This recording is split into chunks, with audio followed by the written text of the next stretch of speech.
Hey everyone, welcome to Taiki Talk. I'm very excited to be here again. And I'm Laura Young Durbin, a career design coach, and I have these Taiki Talks every week or so to talk about different issues about careers, life. If you guys have anything in particular you want me to talk about or have a guest about, or you're interested in being a guest, drop me a line on LinkedIn. But that being said, I'm very excited. You guys may notice that I usually allocate a half an hour to Taiki Talks, but today I'm going to be talking to one of my favorite people. So I allotted 45 minutes because we always have so much to say to each other and to you guys. So I'm very excited to have Katrina here. Katrina is a career break and sabbatical expert and the author of upcoming books, taking a career break for dummies. I just got my notification for Amazon and it said, I think it's November 15th. It's supposed to be coming Oh out. my gosh, that's so exciting. Yeah. I know. I was like, what is this? And then I was like, it's coming out. Oh, so let me finish. As a certified master coach with the MBA, Katrina empowers mid-career professionals to create transformative and daring breaks, ultimately leading to a more fulfilling and satisfying life. So welcome, Katrina. Thank you for having me, Lauren. I feel so honored that I get 45 minutes. This is going to be so good. I'm like, oh, I this is awesome. know. I'm so excited because I have like tons of questions as always. So one of the questions I have, and I asked you, and we talked about this a little bit before. Usually, career breaks and sabbaticals are academic based, and so when people hear, "Oh, sabbatical or career break," or when they hear career break, I think most people think maybe taking care of a family member or having kids or whatever. And then sabbatical, they think about academic arena. So how does that apply to real life, not academic life? Yeah. I mean, the concept is the same, right? Taking a step away, stepping back from either your career or just, your current role, depending on if you're taking a career break and leaving your job, or if you're taking a sabbatical, which, some companies do offer that as a benefit where you maintain your job, but you take a step away from your job temporarily and then you come back. When it comes to doing it in a corporate setting, or just even in a non-academic setting, there's so much flexibility. So it can be whatever you need it to be. Now, if you're doing it through your company, they're going to have some limitations. They're going to have time limitations. There's probably going to be requirements of how long you need to have been employed with them before you qualify. For some of them, you have to sort of like go up for it. It's not guaranteed. And so, you have to ask for it and create a case for it. But there might be some restrictions on what it could be.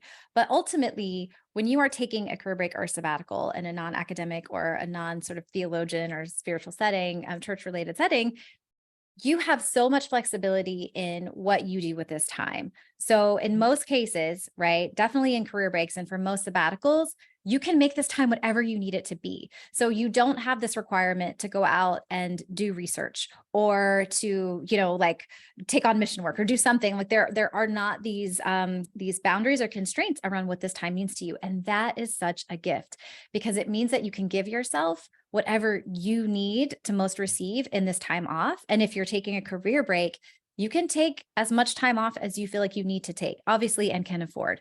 I think that, with this sort of added flexibility, what's great is that there can be fewer expectations of what you need to have accomplished at the end of a break, especially if you're taking a career break. It's like, those expectations are only your own because you are beholden only to yourself and potentially to your family if you have some family members, which, I think is important to mention as well. So you have this flexibility and you can make a 3-month break. You can take a 24-month break. You can do all these things, especially if you're doing it on your own terms through a career break. But for some of us, we have responsibilities. We might have pets. We might own a home. We might have a partner. We might have children. We might have, all of the above. You can still take a break. A break is not for just someone that has no sort of like responsibilities in their life that is feeling like they, just want to go travel around the world. Although you can totally do that It's amazing. I've done it. It's great. I highly recommend it, but that's not what it has to be. Again, it gets to be whatever you need it to be. So I have coached my own clients. Some of them have children. So I did a survey before when I was starting on the book to see like, what kinds of responsibilities are my clients facing, and like, and kind of like, how is this shaking out on a statistical level? And it was really interesting. So almost a third of my clients have children when they were taking a break. Now, some are older, like they're high school going off to college. Some are really young, like 6 years old. Some are in between, but almost a third have children. And I was really surprised by that, but I was like, okay, that makes sense, right? So it's designing it to work within the constraints that you have, but letting it be whatever you need it to be. And so not having this predetermined goal of, like I said, conducting research or going on a mission or doing any of these things. It's, what do I need and want to get out of this time? And then you have, you know, you are fully capable of going out and creating that for yourself. So, okay, my question was going to be, well, what makes you such an expert, which is my backhanded, not because it's not backhanded, my backdoor kind of way of saying, tell us your background. Like, how did you get into this whole, because it's not like the usual career coaching when people think about it. That's so true. Yeah, man. I would say the abbreviated version of that story, because boy, could it get long. I've always felt in my spirit this sort of rebellious streak towards the status quo, and especially within that sort of like progressing in your career, like the traditionally corporate way. And I think my rebellion is based in this idea that I want people, myself included, to be able to live the life we were meant to live. And I don't want our version of success to be colored by what other people are doing, but also what people tell us we should want. And so for me, you know, my path was doing all the right things for a really long time. I mean, I was collectively my parents' oldest child, and I was like following that stereotype of like, I'm going to do all the things and be good and make money and go be successful. And also, you know, my parents, like, we had moments and seasons of my time growing up where we financially, you know, didn't have a lot. And I just remember thinking like, I want money. I want to be able to afford to eat out. I want to be able to afford vacations. Like, I want to be able to do whatever I want to do. And having a corporate job, I went to, you know, Smith College, like great school, like that was a very predictable path leading out of college to make money. And so that's where I ended up. I was a math major. I ended up becoming an actuary, even though I didn't know what an actuary was. When they, you know, when they asked me to interview for the job, they were like, do you know what this is? I was like, no, I'll do some research, but I don't know what that is. But I ended up getting the job. And so, you know, my path was doing all those things and following and doubling down. And I did actuarial science for 8 years. And then I was like, oh, I don't love this. I kind of knew that for a long time, but I finally was like, I have to make a change. I went to business school. I got a fellowship. I went to UNC Chapel Hill, which is a phenomenal, you know, MBA program, and decided to change my career path, go into market research, went to work for General Mills out in Minneapolis, Minnesota. And that was another great career, a great employer, a great job, right? But it wasn't me. And it didn't take me very long out there to realize I wasn't living my best life. Like, I wasn't living the life that I thought I was meant to live. I know I love people. I love helping people. I love inspiring people. And I was feeling really uninspired myself. So I ended up hiring a life coach and decided to figure out what was wrong with me. That was sort of like what I was trying to do with her, is like, what is my third career? Why am I not happy? Why is this not working? And what came out of that time together was this epiphany that I just wanted to quit my job and travel around the world for a year. That was my dream. It didn't feel possible. I would never have owned it without months of coaching to like really let go of all the shoulds and all of the, you know, like what a responsible person does or doesn't do with their life.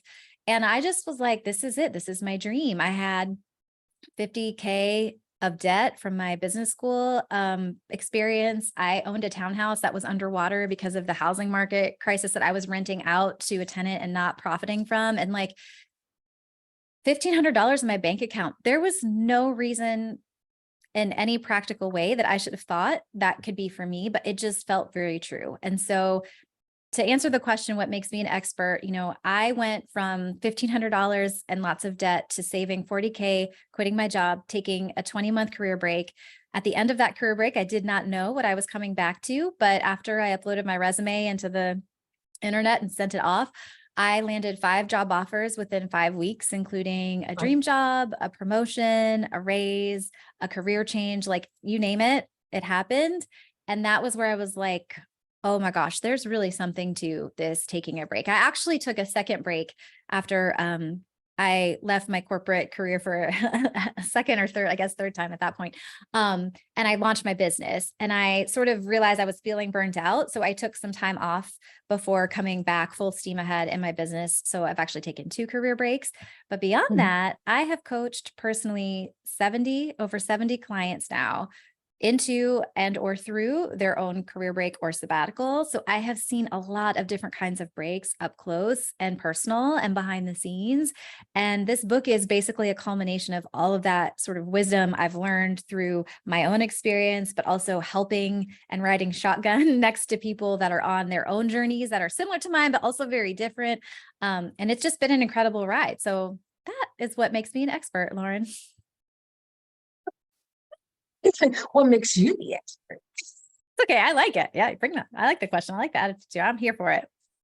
I can answer that question all One day. of the and what I think might have been our first conversation, we talked about how I think it was, I don't know which career break it was, but you were traveling a lot and there are people with young kids. Speaking of which, the audience, you may hear one of my young children, like one of my 2-year-olds yelling because he probably wants a snack or something. I don't know. He's fine. His grandma's watching him.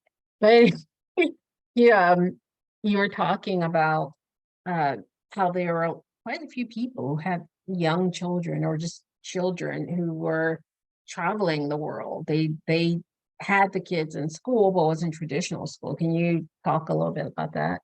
Yeah. So during my trying to think, I think that was actually my first career break. Yeah. During my first career break, I remember, I don't know if this is that exact story, but it definitely is a great one. I was in Buenos Aires and I went to this event. They have these events called Puertos Cerrados, which are like closed doors or like pop-up kitchens in people's homes and things.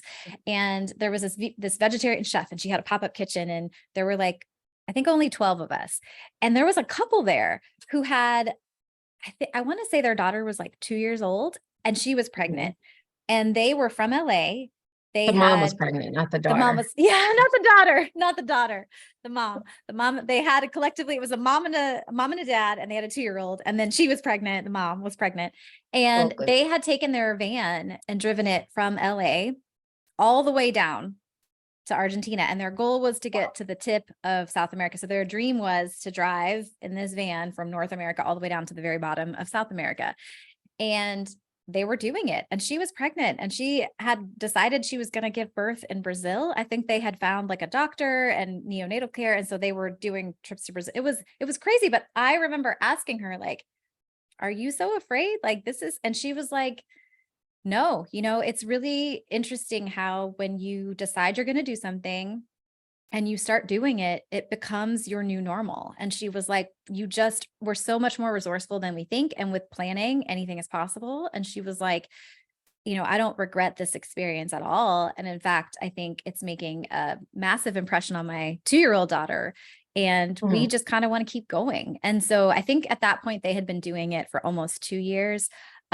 But it was really incredible and it was kind of mind blowing. And here I am on my break thinking I'm a badass. And I'm like, oh, I quit my job and I'm like sight unseen, getting an Airbnb for a month. And I'm just going to live in Argentina and Buenos Aires for a month. And I don't know what I'm going to do. And I'm like, that's wild and crazy. And then I met these people and I was like, oh my gosh, that's so tame compared to what they're doing. So I guess it's all relative. But I also, talked to a couple. We did like a really quick session. Him and his wife were awesome. And I actually got to interview them at one point about their experience, but they took their 2 boys, what you would call world schooling, which is kind of like a mashup between traveling the world and homeschooling. So you're letting the world sort of be the teacher. And there's some people do it more formally and more structured than others, but they, their boys were in Cuba, they were in Europe, and it was just a really interesting experience for all of them to be able to see life lived different ways. And I remember this one experience they had in Cuba where the dad was saying, it's interesting how play is a universal language. And so even though their sons didn't speak English, didn't speak Spanish. When they were in Cuba, they were in a park and there were some kids that had a soccer ball and they just started playing soccer together. And it was like, you didn't have to speak the same language to be able to play. And so it's really interesting. I think all the ways that life can be really rich and rewarding, and also very poignant in very simple ways when you put yourself outside of your comfort zone. But definitely people out there world schooling or just traveling with kids, and like letting their kids be exposed to really interesting cultures and, different languages, different foods, different ways of living. What are some of the chief motivations for your clients and people you talk to about considering, if not just flat out taking a career break? Yeah. I mean, a lot of people come into it feeling burnt out. It's this feeling like I don't even know what's next, but it can't be more of this, right? So sometimes they actually do love the work that they do, but they're so burnt out that they just can't connect to that desire, that motivation, or that joy, or even interest in what they're doing. For others, it's that over time, the goals they had when they were 25 no longer suit the version of them that's 40. And they feel like there's this deep misalignment, but they've spent so much and they've sacrificed so much to be where they are. It feels really scary to think about giving it up. But there's this desire for a pause and some space to really just breathe, to recover, and then to figure out what's going to come next, and to let it be something different in some way, shape, or form than what they've had in the past. For some of my clients, it's a health journey, whether it's mental or physical. Their body or their spirit is just kind of like, we can't do this anymore. You've got to take some time off. Grief can be another one. So grief can send people into a career break. Losing someone that you love very much can sort of have it's almost like a delayed effect oftentimes, where you push through and you get right back into it.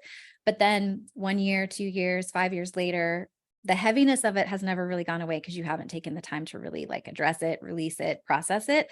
And so I see that happen as well. And then some people just have a really like me, I think my primary goal was just this desire to see the world, to do something different. And my list of places I wanted to go was way too long to ever make the annual PTO allotment work for me to see those places. And I just knew it was now or never. Life is not guaranteed. And I didn't want to die like feeling that I had the means to do this, or I could find the means to do it. And I just didn't do it because I was waiting for something. And I didn't even think the thing I was waiting for was worth it. So, so sometimes it's just a desire to do something big, to have like a bucket list item or 25 bucket list items that you just want to cross off, and you want to make the time to do it.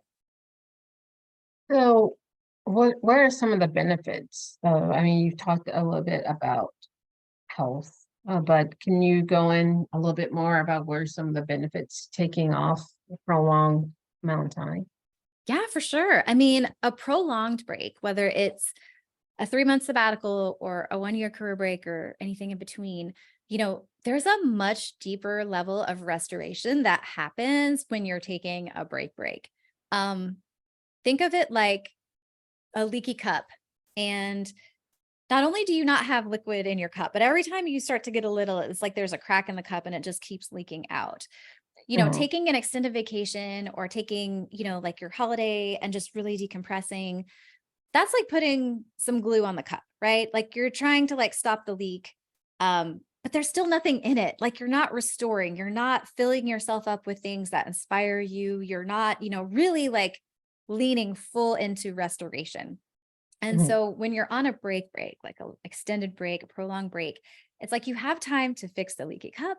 You have time to pour into yourself, so that when you come out of that experience, you have more to give yourself, but you also have more to give the world around you, whether that's your loved ones, whether that's your career, whether that's a new career or a business endeavor, whatever that the case may be. But it's just a much deeper reset and recharge. It's kind of like turning your phone off and giving a full charge before you turn it back on, versus rushing around and trying to get it back to like 30% charge so you can use it real fast. Like it's just, it's like a recipe for like this prolonged, deeper state of burnout. So, I think that's a really important thing to think about, is what level of rest does my spirit, my body, my brain, my mind, like what level of rest do I really need right now?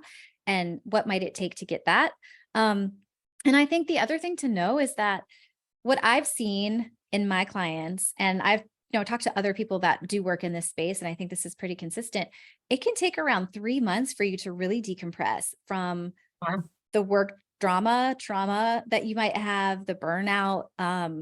It can take you 3 months to really feel like you're on that break and to just get back to okay, to get back to steady. And that doesn't count, right? The exploration and the learning and the fun and the connection, the other things you might want to continue to pour into yourself or to invest in. But there's a significant amount of time that can be required for somebody to really embrace a break and feel like they can embody being on a break wholeheartedly instead of feeling like this tension and this like old habits of like, oh, somebody's going to email me. I got to check my email. I don't know. It's just like, it's hard to like release all of that stuff. And it takes a while to do it. So, those are two really big benefits. I think the last one is you just have more time for the fun stuff, the exploration, the learning, the connection, and who doesn't want that? And the travel, like who doesn't want that? More time for those things. So I'm sure there are going to be a lot of people who watch this and they're like, yeah, that sounds great, Katrina. I have bills to pay. Uh-huh. Yeah. I have debt from school, or I don't know, whatever. How can people financially prepare for the financial part? Yeah. I mean, there's the logistical preparation and then there's the mental preparation. So for the Sure. logistical preparation, it's important to know your numbers. You need to know how much would a break actually cost. You don't need to know the exact number, but can you estimate it, right? So for my clients, what I found when I did the survey, which was kind of surprising to me, but really awesome, is that the average amount of money they were spending each month while on a break was $36.50 US dollars a month, right? Wow. $3,650 a month. That is attainable, right? So that's an important thing to know. How much would it actually cost me to take a break? If you took a 6-month break, if you took a 3-month break, it doesn't, like you get to design the break. It doesn't have to include travel, or it could include travel, but start to put together, what are some things I think I might want to do? What do I think that might cost? You need to know that to understand how far away you are from that goal. So the other part of knowing your numbers is knowing, what do I actually have in my savings? What money do I actually have that I could put towards taking a break if I need and wanted to? And like Mhm. really understand that, and understand also how much money you're spending every month. Because when you go on a break, part of that secret recipe to what it's going to cost you is understanding how much do you need to sustain your life. And I don't mean sustain it like comfortably. I mean, like if it took you a while to find a job at the end of your break, or if you go on a break, right? What are things you could let go of that you don't maybe need to do? Maybe you Mhm. shop less, maybe spend less eating out, things like that. But what do you need to exist and to be okay? That's a really important number too, to just know like, how long could this money last me if it took me a while to find a job at the end of my break, or, something happened and I needed this money to do something. But when you have a sense of your numbers, again, what would it cost to be on a break? How much money do I actually already have? So how far away from that goal am I? And then Mhm. understanding what you're spending on a general month-to-month basis, you can look at the logistical, practical part of how far away is my break? Maybe it's already here. Maybe you already have the money and you didn't know it. Maybe now you need to save for another year. I had to save for 18 months, right? Like my break I thought would cost $38,000. I had $1,500. And it took Mhm. me 18 months to save 40K, but I did it and then I left. But then there's the mental part. And so what I actually surprisingly see in a lot of my clients is that they have the money, they have the means, but they've given that money other jobs that are not fulfilling them. That money Mhm. is for emergencies only. That money is investments just because that's what smart people do. This money is for the house that we have to upgrade to, in a few years, and we got to save for the down payment, right? Though that money has other jobs, but there's no pot of money that is meant for their own personal well-being and investment in their development. There's not this is the me fund, right? Oftentimes there's no me fund. And so what's surprising is that when they actually look at their finances, they realize they could afford to take a break tomorrow, but they Mhm. have to learn how to give themselves permission to take a break. And I think Mhm. that is the mindset piece is, do I have permission to take this break? Affording a break is part logistical, but it's part mental, like deciding that you're allowed to invest in your well-being, that you're allowed to invest in your personal development, that you're allowed to invest in your happiness, and that it matters. And then figuring out, of all the priorities that you have, where does this fall? Mhm. It's how do you bring up or with your if you have a partner Mhm. and you're like, I want to take a break. I looked at our numbers. Here are numbers. I'm working on my mindset. Like, how do you do that? Like when there's someone else that you need Yeah. to bring on board. Right. Well, I think it depends on where in the stage of realizing you need and want a break you are, number one. Mm, So I have clients that have spouses actually suggesting to them, I think you need to take a break. So there are times where it's the partner looking at the burnt out, crumply person and saying, I don't like this version of you. I want you to get some rest. And I want you to be happy again. And how can I do that? I think maybe you should take some time off. So I've seen that where it's like, actually like they have to like learn to accept and receive that kindness and that, sort of like help and support. But then I have clients that really draw their partner in the very beginning. So it's the client's idea, but they're having those conversations early. So they're saying things like, I'm feeling really burnt out. I'm feeling like I mm, can't keep going. I'm feeling like I need a little bit of time off to collect myself and to really restore and bring the best version of me into this relationship, into my next job, and to really just maybe even consider what I want to do next. Right. So starting from the place of I'm considering before all of the analysis and numbers have happened. Now, I do have some clients who are just planners and they want to know, is this even possible? So they've sort of internalized this idea of taking a break and they've maybe looked at the numbers to see, is this even possible before I bring it up with my partner? And in mhm, those situations, it's starting with the idea. You have to bring people along on your journey. They might not agree with it.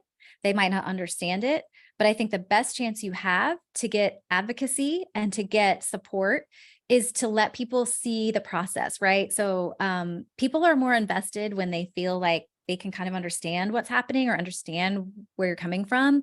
And so if you're saying and having conversations like, okay, this is going to sound so crazy, but I just want to say I ran some numbers. So I just want you to know this is not crazy as it sounds, but it might sound a little crazy. I've been really feeling burnt out. You've heard me say that. And I had this wild idea that I could take some time off. And before I brought it to you, I just wanted to make sure, is this even something we could do? And I looked at some numbers and it seems like it might be actually something we could do. So I'd love to talk to you and see if we can find a way to make this happen. I want to check in with you and see how you feel about it. If you have concerns, I'm available for those as well. And to just make them feel like they're a part of that decision. mhm. So you've run the numbers, talk to your partner. They're like, okay, well, let's give it a try. Mhm. What are some of the first steps? I mean, I guess those are the first steps. What are the step threes or whatever that people can take when they're thinking about this? Yeah. So obviously those are important steps. I think one of the other steps, which is critical to the foundation of your break, it's sort of like if you think of your break having a structure, it's like the foundation is your purpose statement, and the pillars or your themes, of which I recommend that you have 4. So essentially, when you're at this place and you're running the numbers, the other thing I think you need to get really in touch with is, what is my sort of true and clear purpose for taking this break? What is my purpose statement? Why am I willing to sacrifice the discomfort, the fear, financially, if it comes to that, right? Like maybe career progression, if it came to that, not that you will, but just that you're willing to take that risk. Why am I willing to risk these things? What am I risking them for? So understanding what the purpose of this break is for you and what that purpose statement would be is critical. And it also helps you communicate it more clearly to your partner, to your manager when you're giving your notice, to your friends, to your family members when you're telling them about this plan that you have. Being able to articulate why you're doing it for yourself goes so much further when you're trying to share and have clarity with other people about what you're doing and why. The pillars, and again, I would recommend having 4 pillars or 4 themes, as I like to call them with my clients. Those really define what types of things you're focused on during this time. So you might have a pillar around rest. You might have a pillar around exploration. Maybe you want to physically explore, and that's what travel is for you, but maybe it's more of a mental sort of like spiritual exploration where you want to figure out, who am I in this iteration of life, in this stage of life, and what matters to me even outside of my job? Do I have any hobbies? No. Let me go find some. Let me have some creative outlets, right? It could be connection. I see that being a very popular one as well. It could be connecting with the people that you love that are in your immediate family. It could be with friends that you've lost touch with. It could be with a sense of community and a broader sense of like life beyond just yourself. But you figure out what your 4 pillars are. What are the 4 things I really need to focus on? And between your purpose statement and those pillars, you've now created your definition of success, and you've now really narrowed the scope of what this break is about and what you're going to focus on. And that helps you figure out, what are the right things to do? What are the wrong things to do?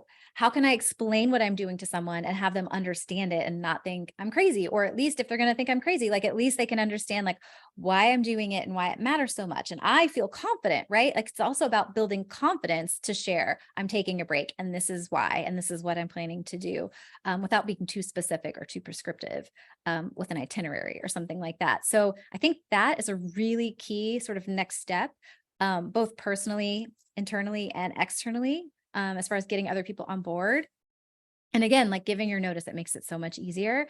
And then I think the other next step to take is to start following accounts or reading stories or listening to podcasts where people are taking really big leaps, like taking a break, right?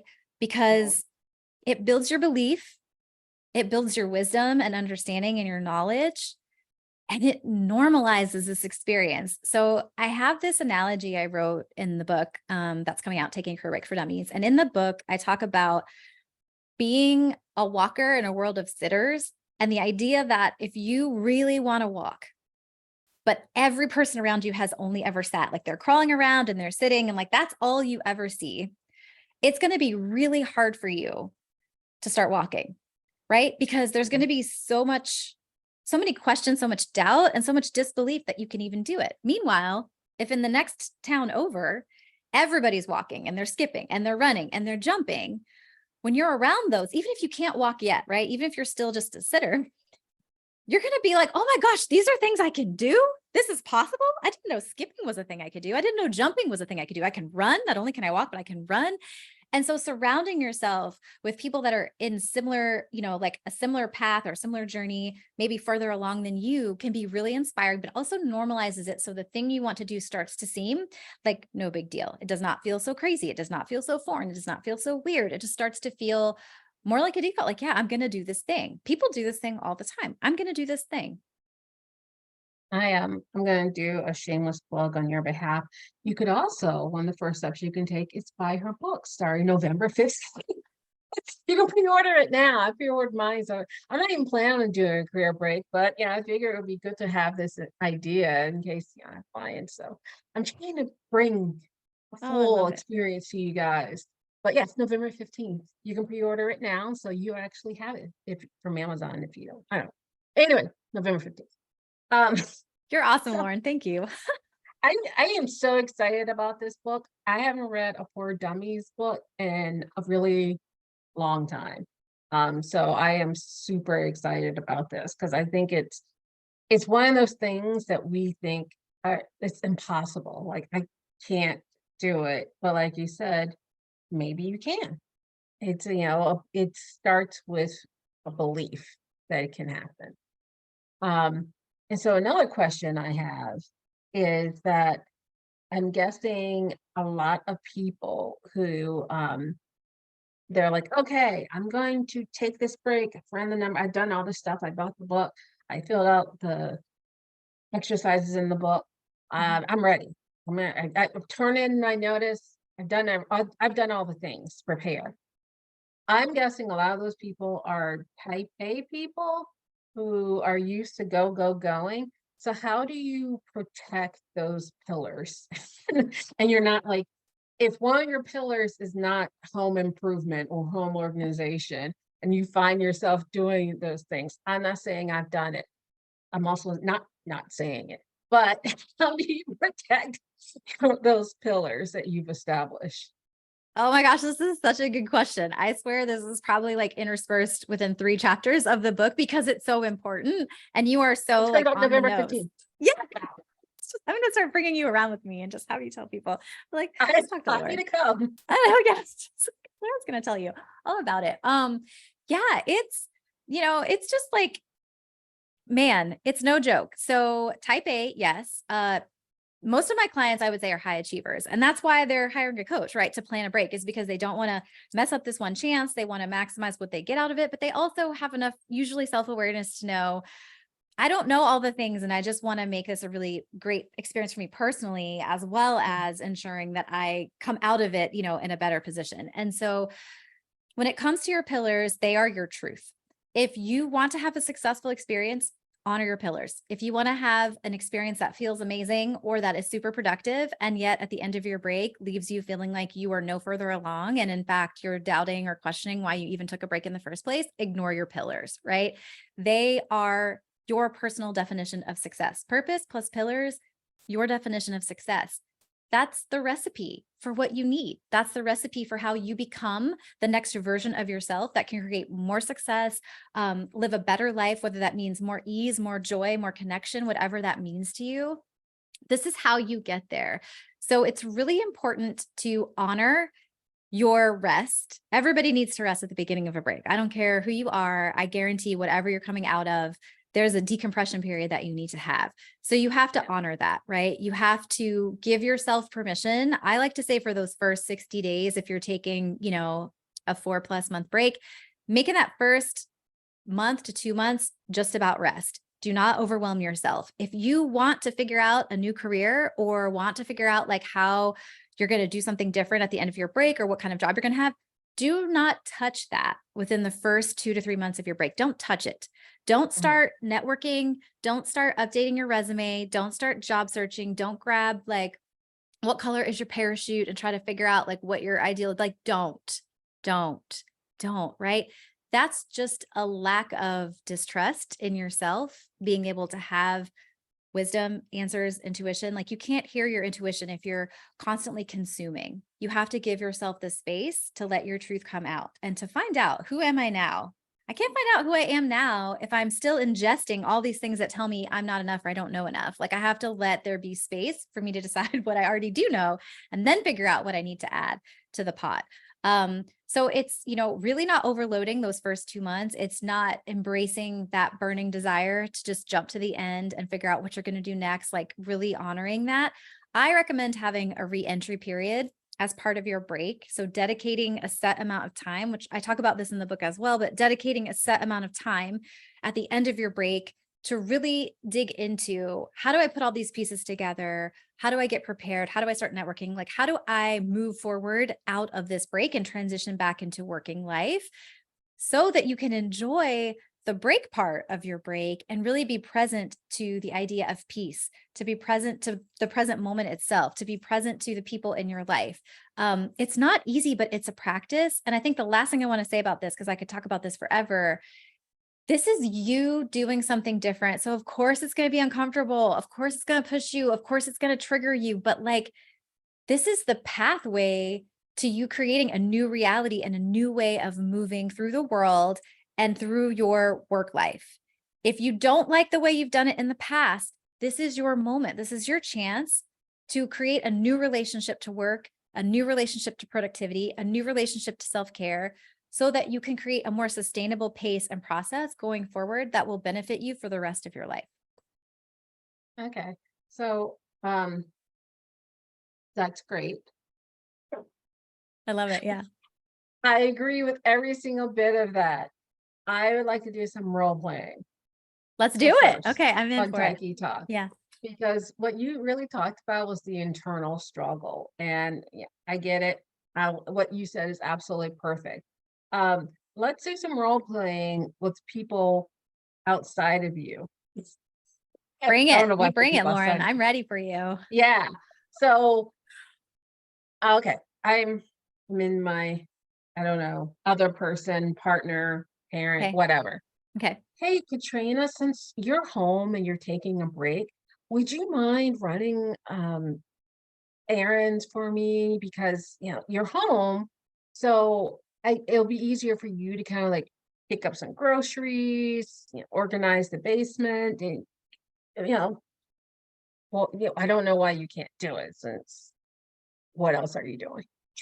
Yeah, that's so good. Okay, great. So yeah, I absolutely want to be helpful to our family during this time. Like I'm so excited I have more time, but also this is a break that I've actually created like an agenda for. Like I have things I have to do for this time, right? So I'm so excited to contribute. I'm so excited to be present and have more time with you guys, but I also have to protect this other time that is for me to really restore from my burnout so that I can bring my best self, right? So let's work together to figure out what that right balance is. I'm happy to take on more, of course, but I also need to create some space for me to do some self-exploration, to have some rest, to really restore. I have just been feeling like I need this deep breath, and I'm so excited that we're able to create this for me now, but like I have to be really conscious about how I'm filling my time. So let's figure this out together. How can we proactively protect my time so that I can do the things I need to do on this break for me, but also,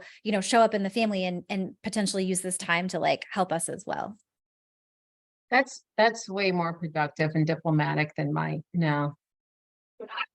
It's easy when I'm not with my partner. Like if I was in a, you know, like I would definitely probably have a reaction to that. But you bring up a great point, Lauren, which is what I will say. You know, I learned through writing this book. So I have a technical editor. Her name is Lyndall Farley, and she is also a sabbatical coach. And she agreed to be my technical editor. So she reviewed every single word and every single chapter and gave her own sort of feedback and thoughts or suggestions based on her experience. And she's a mom of, I believe she has 2 kids, but Lyndall's a mom and she coaches a fair amount of clients that have kids as well. In fact, probably more clients with kids than I do.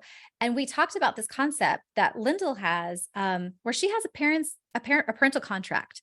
So proactively deciding before the break, what do I take on? What additional am I taking on as the breaker? But then also what boundaries am I holding so that I'm using this time for those pillars can be so beneficial. And having a very explicit agreement from your partner before you start can help you from finding yourself in this tricky situation where you feel like you need to do more, because that absolutely can happen. And I have seen that happen.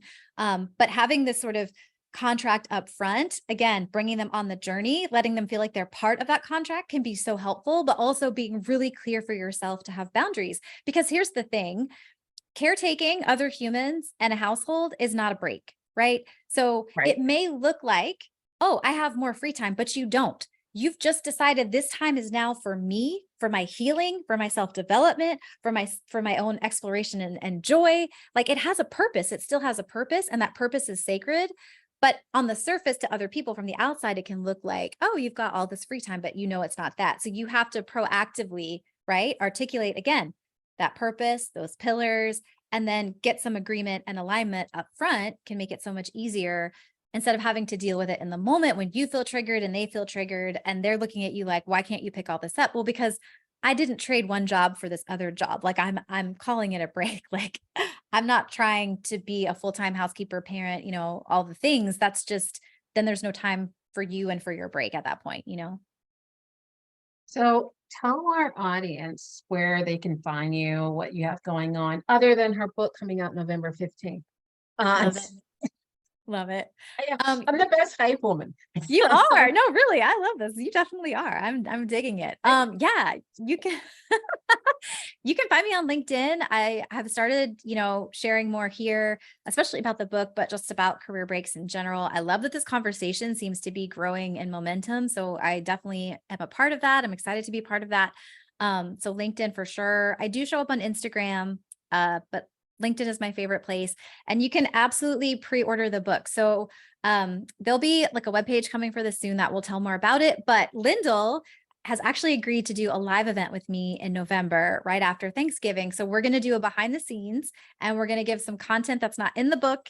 And Lyndall is going to share some of her perspective on writing this book and what she would have included that I didn't include, and vice versa. It'll be really interesting, and do some Q&A. So anyone that pre-orders the book will receive a link to that invite in that live event, which I'm really excited for. So go pre-order the book. It comes out in like a little over 3 weeks. I'm so excited for it. You'll, from A to Z, career break stuff from A to Z, 70 anecdotes in there from 24 different clients and myself. So many personal snippets and stories to make it real, activities, all kinds of things. It's going to be an insane value. And then beyond that, I haven't actually said this out loud yet, but I'm launching a membership in January, and we're going to start enrolling for it in November. And I'm really excited. It's going to be a really special place for people that either want to take a break and need support in that, or that are on a break and want to be around like-minded people and have support for that part of the journey. So that's coming soon. But for right now, get your hands on that book. Yes, it is. Let's see, 3 weeks, I think. It might be 4 Yeah. weeks. Yeah, I think it's like 20 count. something days. Yeah. Yes. Thank you so much for joining us. As always, I learned so much. And thanks for putting up with my play acting. Oh, I loved it. No, it was fun. I loved it. So everyone, our next Taiki talk is going to be on November 7th, and it's the 3 essentials of an interview preparation, and that's with Tylee Schlafer. And so I'll see you guys back in couple of weeks, 1 week before Katrina's book comes out. I'll see you guys later. Bye.